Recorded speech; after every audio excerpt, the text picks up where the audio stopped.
ഇന്ന് നമുക്ക് റെസ്റ്റോറൻറ്റ് സ്റ്റൈലിലുള്ളൊരു അടിപൊളി ചിക്കൻ 65ൻ്റെ റെസിപ്പി നോക്കാം. അപ്പോൾ അതിന് വേണ്ടിയിട്ട് ബൗളിലേക്ക് മഞ്ഞൾപ്പൊടി, കാശ്മീരി മുളക് പൊടി, കുരുമുളക് പൊടി, ചെറിയ ജീരകത്തിൻ്റെ പൊടി, മല്ലിപ്പൊടി, ഗരം മസാല, വെളുത്തുള്ളി ഇഞ്ചി പേസ്റ്റ്, കറിവേപ്പില, റിഫൈൻഡ് ഓയിൽ, തൈര്, വിനാഗിരി, സോയ സോസ്, പിന്നെ ആവശ്യത്തിനുള്ള ഉപ്പ് എല്ലാം ചേർത്തിട്ട് ആദ്യം നന്നായിട്ടൊന്നും മിക്സ് ചെയ്തെടുക്കാം. അതിനുശേഷം ചിക്കൻ ചെറിയ പീസസ് ആയിട്ട് ചേർത്ത് കൊടുത്തിട്ട് ചിക്കൻ പീസസിന്റെ എല്ലാ ഭാഗത്തേക്കും ആ മസാല ആവുന്ന രീതിയിൽ നന്നായിട്ടൊന്ന് തേച്ച് പിടിപ്പിച്ചെടുക്കുക. അതിനുശേഷം അത് കുറഞ്ഞത് 1 മണിക്കൂർ ഒന്ന് റെസ്റ്റ് ചെയ്യാനായിട്ട് വെക്കണം. 1 മണിക്കൂറിന് ശേഷം പിന്നെ അതിലേക്ക് ഒരു കോഴിമുട്ട, 2 ടേബിൾ സ്പൂൺ അരിപ്പൊടി, 1 tablespoon cornflour, 1 tablespoon maida അത്രയും ചേർത്തിട്ട് അതെല്ലാ ഭാഗത്തേക്കും നന്നായിട്ടൊന്ന് കോട്ട് ചെയ്തതിന് ശേഷം നന്നായിട്ട് ചൂടാക്കി എടുത്തിട്ടുള്ള എണ്ണയിൽ മീഡിയം ഫ്ലെയിമിൽ എല്ലാ ഭാഗവും നല്ല ക്രിസ്പി ആയി വരുന്നവരെ വറുത്തെടുത്ത് മാറ്റി വയ്ക്കാം. അതിനുശേഷം കുറച്ച് ഓയിൽ ചൂടായി വരുമ്പോൾ ഒരു നുള്ളു ചെറിയ ജീരകം മൂപ്പിച്ചെടുത്തിട്ട് കുറച്ച് വെളുത്തുള്ളി ഇഞ്ചിയും ചെറുതായി അരിഞ്ഞതും കറിവേപ്പിലയും പച്ചമുളകും ചേർത്ത് നന്നായിട്ട് വഴറ്റിയെടുത്തിട്ട് ചില്ലി സോസും ടൊമാറ്റോ സോസും ചേർത്ത് മിക്സ് ആയി കഴിയുമ്പോൾ പിന്നെ കുറച്ച് ചൂടുവെള്ളം ചേർത്തിട്ട്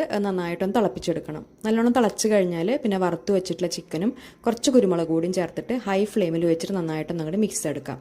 ഈ സമയത്ത് ഉപ്പ് നോക്കിയിട്ട് ആവശ്യമാണെങ്കിൽ ചേർക്കണം. എന്നിട്ട് അവസാനം കുറച്ച് മല്ലിയിലയും കൂടിയും ചേർത്തിട്ട് നന്നായിട്ടൊന്ന് അങ്ങോട്ട് മിക്സ് ചെയ്തെടുത്താൽ നല്ല ടേസ്റ്റി ആയിട്ടുള്ളൊരു ചിക്കൻ 65 റെഡിയായി.